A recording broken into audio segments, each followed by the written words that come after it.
So now that the United States election has wrapped up, Donald Trump got elected. Donald Trump is going to be the president-elect, number 47, to be inaugurated January 20th. Now it comes to Canada's turn. Now it's Canada's turn to elect their prime minister coming next October. And things are already heaping up. Things are already intact. The Liberal Party, the Liberal establishment, Justin Trudeau, Chrystia Freeland, Melanie Joly, Stephen Gill, all those people are petrified. They're petrified because they know that they're losing. They're losing touch with Canadians. They're losing accountability. They're just the disasters among disasters of that party are now just coming up to their terms. They're in fear that they know they're going to lose their position. So they're trying to do everything in their power to undermine people's decision making. They're trying to say that Canadians are going to be fine. Don't worry about it. Don't worry about it. Just don't discuss it. Don't mention about it.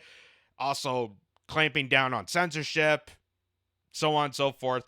But here is Pierre Poilievre, the leader of the opposition, leader of the Conservative Party, and he was on Global News Radio, or I guess they call it 640 Toronto now. It used to be Global News Radio, but I think they just call it 640. And he goes on to talk about one of the big things that I don't think they really mention with Trump now coming into office is his tariff policy. Now, obviously, the Liberal Party is concerned about, having conversations with him, having, to deal with negotiations and whatnot. That is a very important. The RCMP have stated that they're worried about, migration, how there's going to be this influx of people coming into Canada. Donald Trump is committed to deporting people. That could be concerning, even though we already have a national security crisis. We showed yesterday about the human smuggling. That's concerning to people. But this is also, and I think this is something that the Liberal Party could easily at least get some momentum of discussing this, talking about tariffs, talking about economic policy, because this is the thing that affects a lot of working class Canadians. This is what affects a lot of manufacturers and a lot of job creation in this country. And considering the fact that Justin Trudeau, when they redid NAFTA, turned really bad for us. So here's Pierre Poilievre discussing those details and what he would do if he was elected into the prime minister's position and discussing tariffs with Donald Trump. Listen to this.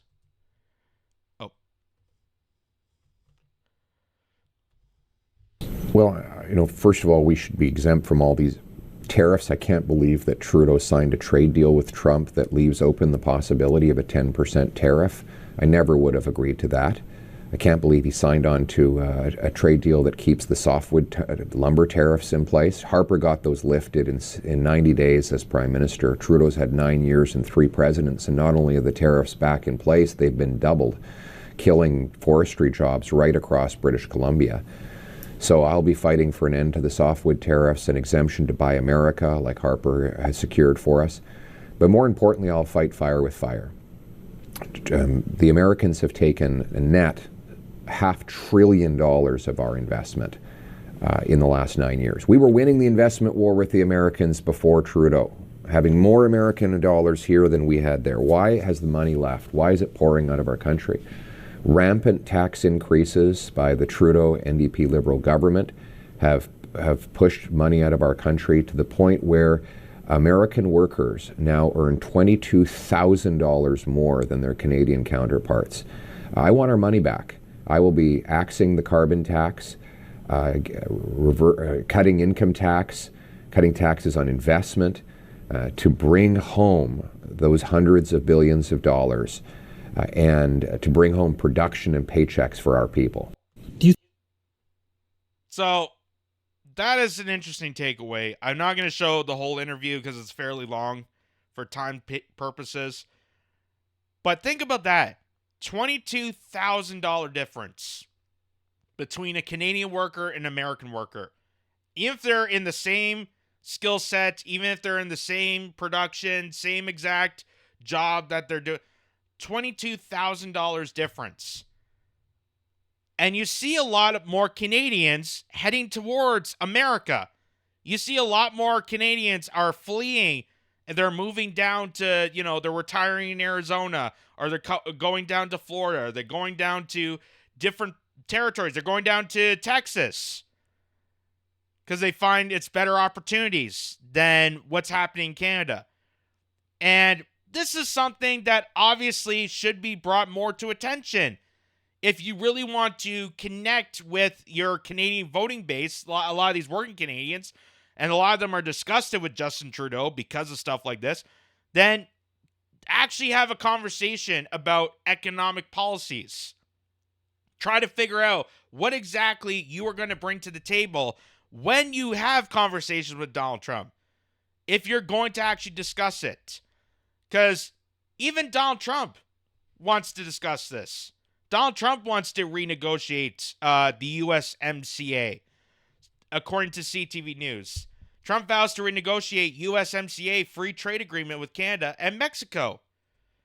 Donald Trump was vowed to renegotiate the USMCA free trade agreement with Canada and Mexico if he wins the November presidential election. I am announcing today that upon taking office, I will formally notify Canada and Mexico of my intentions to invoke the 6-year renegotiation provisions of the USMCA that I put in. Trump told the Detroit Economic Club on Thursday. Following these negotiations, the U.S.-Mexico-Canada agreement went into effect in 2020 to replace the earlier North American Free Trade Agreement, which Trump targeted soon into his first presidency. The USMCA agreement is up for review on its 6th anniversary in 2026, when the three countries will have to confirm in writing if they wish to extend the pact or reevaluate it. The negotiations that began in 2017 to replace NAFTA brought Canada-U.S. relations to a low point as Trump hurled insults at Prime Minister Justin Trudeau and slapped hefty tariffs on Canadian aluminum and steel. I terminated NAFTA. That was a pretty big thing.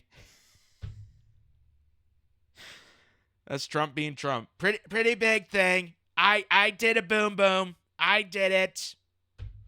Trump said on Thursday, a lot of people said it would be impossible to do. I got it done. And we have a great deal now. What we have to do to make it much better even, and we'll be able to do that very shortly. The new agreement include more U.S. access to Canadian supply managed sectors like dairy, allowed for cheaper online cross-border shipping, and require higher levels of North American content in vehicles. So that's what Trump is saying. Trump is coming to the table. Trump wants to negotiate, which is a good thing. I don't see Justin Trudeau offering that same notion. I don't see Justin Trudeau coming to those terms, and I think Justin Trudeau, once again, is going to fail right on his face having these talks, having this trade agreement discussion, having the discussion to hopefully find some sort of deal. Because I think that's one of the big things about Donald Trump that I can at least respect him, regardless of everything else that I critique him on, is because of him being a businessman, I think he's willing to actually sit down with other nations and talk things out, which you would hope for. You hope for a president or a leader or a prime minister to negotiate with countries, not get into these heinous, petty arguments. That's why we're in this endless warfare. That's why, the destruction and chaos, because you got petty people like Trudeau pointing the finger at Putin saying how awful he is or how awful this guy is and not actually addressing real issues. So Trump is looking forward to actually negotiating that. Pierre Poilievre is looking to renegotiate. We don't hear a lot from Trudeau. Even Kamala Harris, as you're about to hear, Kamala Harris wants to renegotiate. And it says Harris would also reopen USMCA. During her time in the U.S. Senate, Democratic presidential nominee Kamala Harris was one of the only 10 U.S. senators to vote against the new USMCA agreement, which passed with overwhelming bipartisan support in January 2020. Joining the likes of Senators Bernie Sanders and Chuck Schumer, Harris argued the agreement didn't go enough to tackle environmental issues. I have concluded that the USMCA's environmental provisions are insignificant or insufficient. And by not addressing climate change, the USMCA fails to meet the crises at this moment, Harris said at the time.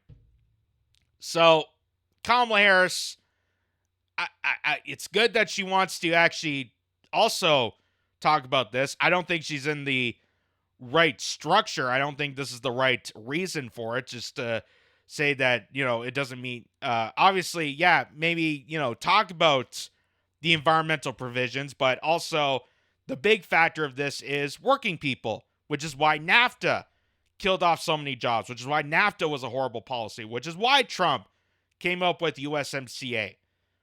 Because that trade agreement that Bill Clinton endorsed back in the 90s, NAFTA, completely destroyed manufacturing sectors, took away jobs from America and Canada and sent them away. And because of people that, like Trudeau, that don't want to meet to the table to this, we're finding more and more of this going to happen if we don't find strong enough leaders to actually negotiate. In a recent series of posts on X, Harris confirmed that she would reopen the USMCA agreement as president. As one of only 10 senators to vote against USMCA, I knew it was not sufficient to protect our country and its workers, Harris wrote in September. Many of who voted for this deal conditioned their support on a review process, which, as president, I will use. Which is followed by insane levels of cackling laughter. Harris has also previously expressed her opposition to the original NAFTA agreement, which U.S. President Joe Biden voted as a senator in 1993. Ha! I wonder why that never brought to attention. Oh, well, it was a debate. I can't say that to Joe Biden. I can't say that to Joe Biden because then I wouldn't be his vice president. I wouldn't be handpicked by the deep state.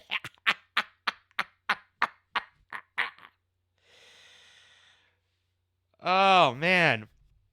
I would not have voted for NAFTA, and because I believed that we could do a better job to protect American workers, Harris said in a May 2019 interview with CNN. Yeah, because that worked so well when you did the mandates.